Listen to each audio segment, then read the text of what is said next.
What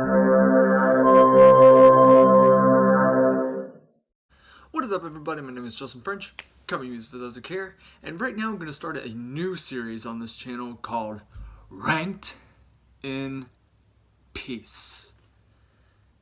Just kind of a wordplay, but anyways, this is basically going to be a new series on this channel where I'm going to rank a band's discography from their worst or weakest record to their best.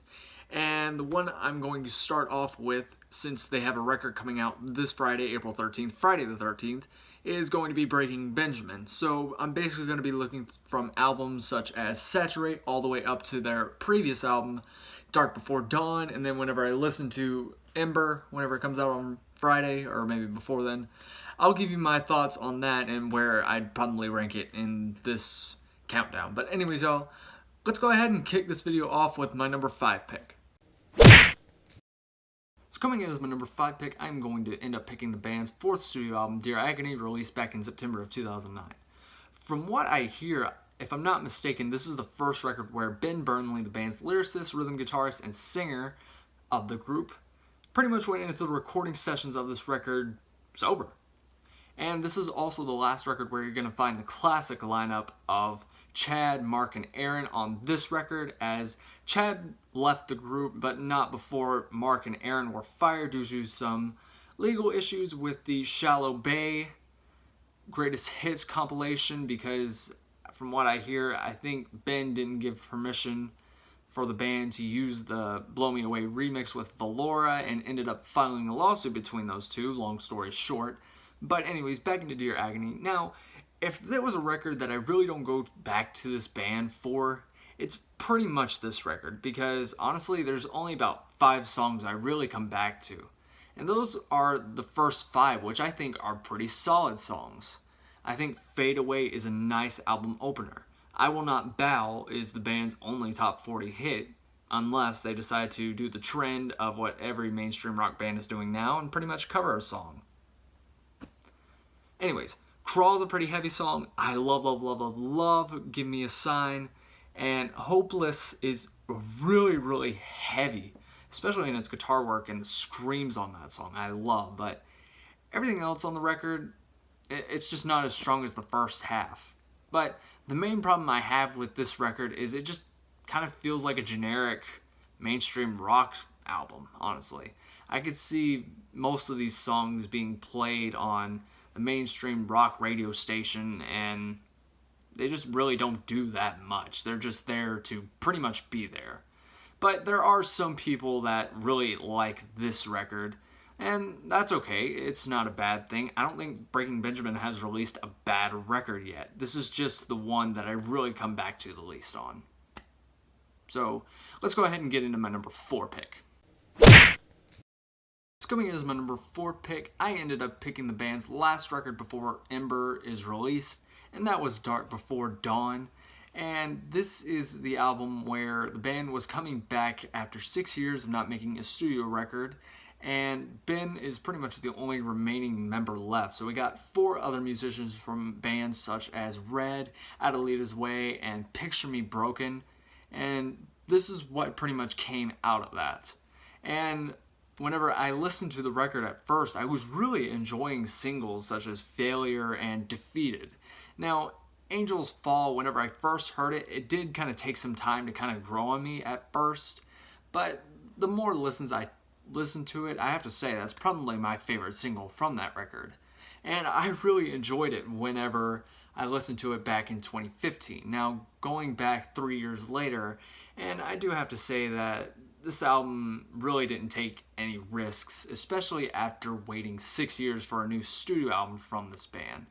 I mean, yes, there are still good songs on this record, such as, of course, Failure, Angels Fall, Defeated. I really love the ballad Ashes of Eden, which is a really, really different and unique song for the band, especially as a ballad. I really, really love that song. And if anyone hasn't seen the Derek Huff cover of that song, y'all definitely go check it out. And other songs on there, like Breaking the Silence, even though it kind of feels like normal Breaking Benjamin, but has fun with it. And I love Hollow, especially, well, judging by the fact it's the only song on the record that has a guitar solo on it. And then you have other tracks on the record like Bury Me Alive, Closer to Heaven, and The Great Divide, even Never Again, which that last one kind of reminds me of The Diary of Jane.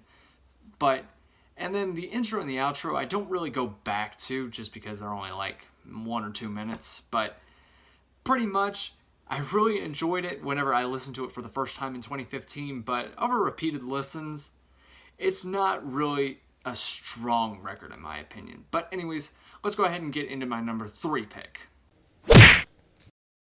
Alright, let's go ahead and start the controversy because my number 3 pick is actually going to end up being We Are Not Alone. And I have to say, there are 2 things I really do enjoy about this record, and that is really the atmosphere and lyrical themes on some of these songs. And let's talk about the atmosphere first. If this cover doesn't tell you that you're in for something that's going to be dark in its tone, I can't really tell you what else does. And then you have some really, really nice lyrical themes on this record. Some of these songs were actually written with Billy Corgan of the Smashing Pumpkins on tracks like Follow, Forget It, and the last track, Rain, which surprises me that a lot of people don't like this song. I really dig it.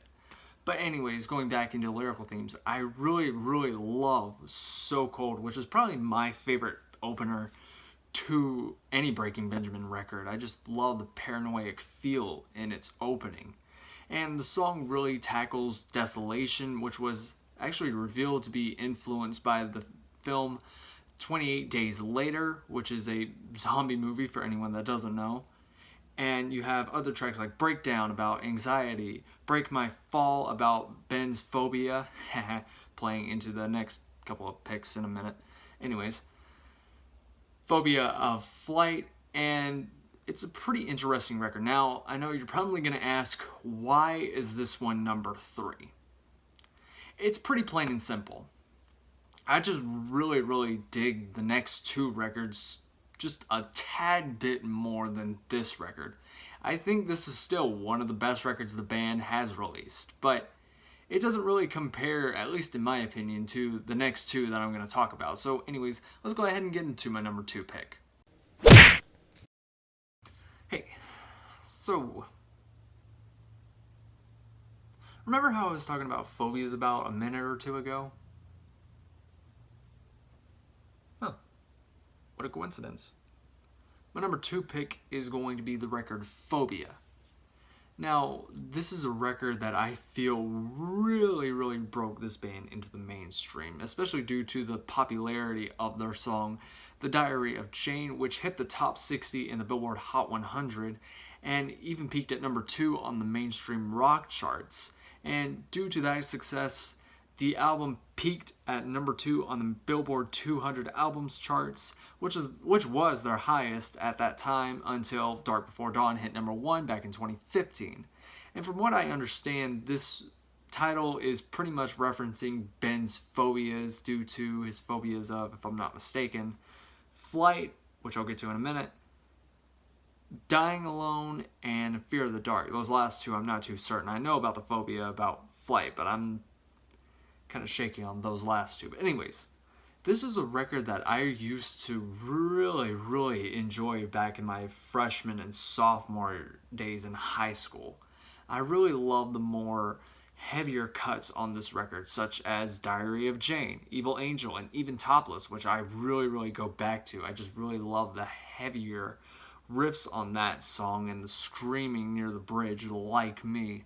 And then you get other cuts that are softer, more melodic, like tracks Breath, which is the band's first number 1 mainstream rock song.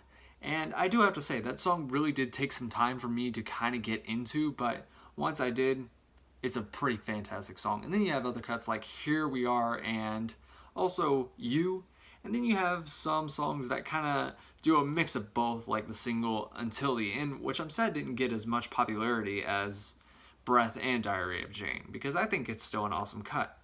So anyways, and I do have to say too, the intro to this record really, really does a nice job and does reference Ben's phobia of flight, if anyone didn't catch that.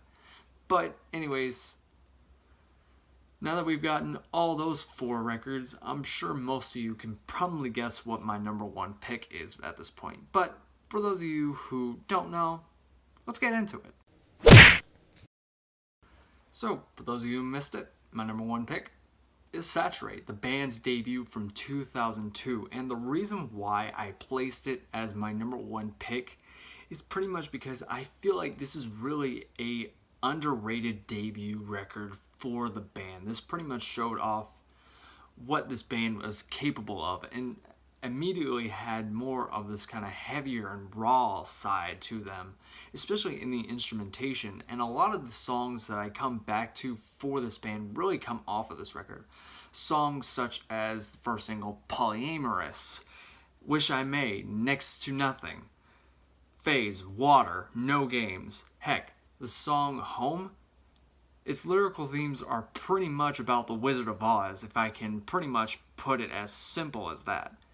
But this record is just really, really underrated. I don't really see very many people talking about it. Heck, whenever it debuted, this album didn't even hit the Hot 100 of the Billboard 200 albums charts. It actually peaked at number 136 to be exact. But if there was one song that I don't really go back to, it's probably Skin, just because of how really mainstream it feels. And the band didn't actually even want that one to be a single. They wanted Medicate, but the label pretty much told them, well, Skin's going to be the next single. And the fans didn't really enjoy that very much. But overall, this is a fantastic debut from the band and showed what this band could bring for years to come, which kind of leads us up until the present day today. But anyways, y'all, these are my rankings of the Breaking Benjamin albums. This is just my opinion. What is your ranking of the Breaking Benjamin discography? Definitely comment in the comment section down below. If y'all want to see more of Ranked in Peace, definitely let me know. Give me some artists to talk about. I'll plan on doing some more here soon. But anyways, if you're watching this now and you haven't subscribed to my channel, definitely leave me a subscribe if you're into album reviews, well, countdowns, and reaction reviews, and give this video a like. And anyways, y'all, thank you so much for watching this video. Thank you all for watching this video. As always, thanks to Infinity on Hannah for these awesome designs. If you want to subscribe to my channel, you can click right over there to catch up on more content on this channel. If you want to see a previous video that I did, you can click right over there to see that video. And if you want to follow any of my social media links, they are linked down at the bottom. So thank you all for watching. Hope you enjoyed, and hope to see you soon.